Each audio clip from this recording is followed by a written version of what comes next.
Hello, तो आज मैं आपको एक पढ़ने का बहुत अच्छा तरीका बता रही हूँ। देखिए, ये सामने है हमारे लूसेंट। ये आप जानते हैं कि इसको पढ़ना थोड़ा मुश्किल होता है, लेकिन अगर आपने एक बार इसको अच्छे से याद कर लिया, घोट के पी लिया, तो ये जो लूसेंट है वो आपके हर एग्ज़ाम में काम आएगी। तो इसको पढ़ने का एक आज इफ़ेक्टिव तरीका बता रही हूँ। देखिए, जो भी है आप उसे पढ़ेंगे एक बार, दो बार, फिर आप भूल जाएँगे। तो आप एक तरीका ये भी होता है कि हम इसे इसके क्वेश्चन आंसर फॉर्म कर लें।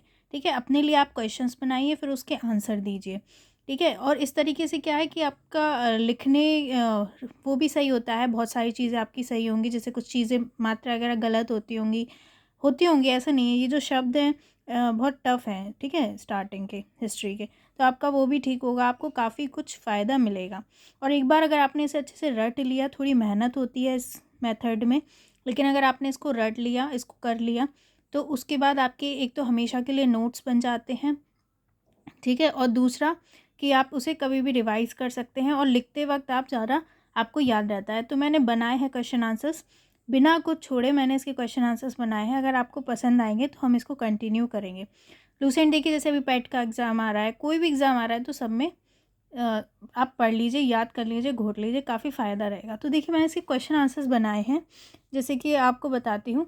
इसमें जो फर्स्ट लाइन है, ठीक है, मैंने इसमें इंपॉर्टेंट चीज़ें निकाली हैं।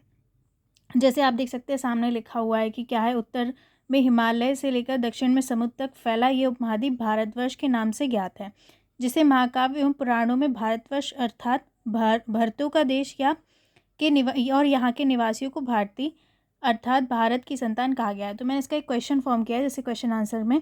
ठीक है, महाकाव्य एवं पुराणों में भारत को क्या कहा गया है। ठीक है, तो आप शॉर्ट आंसर लिख सकते हैं, भारतवर्ष कहा गया है, भरत की संतान, या इसके जो निवासी होते हैं उनको भारतीय भरत की संतान बोलते हैं।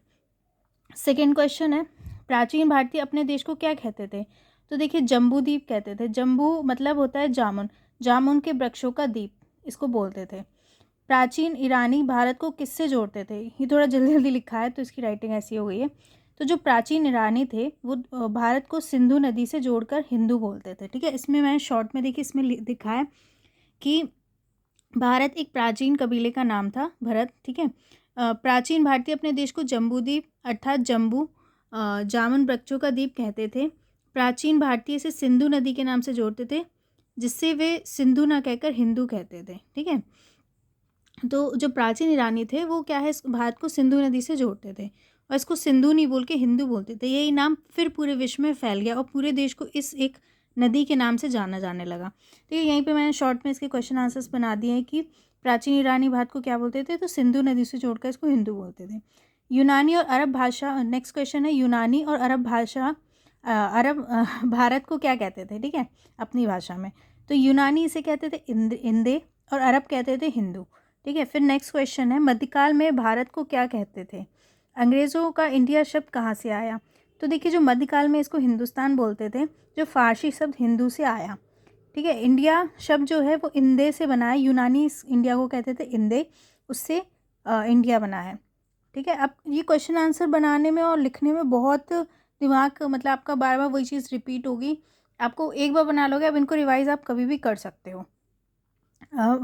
नेक्स्ट क्वेश्चन है, भारत की जनसंख्या का निर्माण किन प्रमुख नस्लों के मिश्रण से हुआ है। तो देखिए, यहाँ पर दिया हुआ था कि भारत की जनसंख्या का निर्माण किन नस्लों से हुआ है, तो वहीं पे मैंने क्वेश्चन बनाया और इसमें लिखा है proto Australoid, paleo Mediterranean, Mongoloid, Negroid और कॉकेशॉइड। ठीक है, ये इनसे हुआ है। नेक्स्ट क्वेश्चन है, सबसे पहले भारत के इतिहास को 3 भागों में बांटने का श्रेय किसे जाता है। तो जो जर्मन इतिहासकार थे क्रिस्टोफ सेलियरस, उनको जाता है, जिन्होंने सबसे पहले भारत को 3 भागों में बांटा। ठीक है, प्राचीन भारत, मध्यकालीन भारत और आधुनिक भारत। ये बात लगभग सबको पता होगी, तो इतना अभी आपको नोट्स नहीं बनाने हैं, जो आपको लगभग पता ही है। ठीक है, सबसे प्राचीन ग्रंथ वेद संकलनकर्ता कौन है। वेद क्या उपदेश देते हैं। भारतीय परंपरा में क्या माना गया है। ठीक है, इन वेदों को क्या कहते हैं। तो देखिए, जो वेद हैं उनके संकलन करता है महर्षि देवयापन वेदव्यास, जैसे कि आप ये यहाँ पर देख सकते हैं। ठीक है, और उसका पूरा आंसर है, और इसमें दिया गया है उपदेश कि वसुदेव कुटुंबकम का उपदेश इसमें दिया गया है। वेदों को कहा गया है अपौरुष और नित्य माना गया है, मतलब ये अपौरुष है, किसी पुरुष ने इनको नहीं लिखा है, नित्य हैं। वेदों को संहिता कहा गया है। ठीक है, तो ये एक मैंने आपको तरीका बताया, अगर आपको पसंद आएगा तो हम इस तरीके से क्वेश्चन आंसर फॉर्म में कर सकते हैं। तो आप बताइए आपको कैसा लगा, फिर हम इसे आगे कंटिन्यू करेंगे। मैं तो आगे भी लिखा हुआ है, पर मैं चाहती हूँ कि आपको पसंद आ रहा है या नहीं, ये बताइए। Thank you.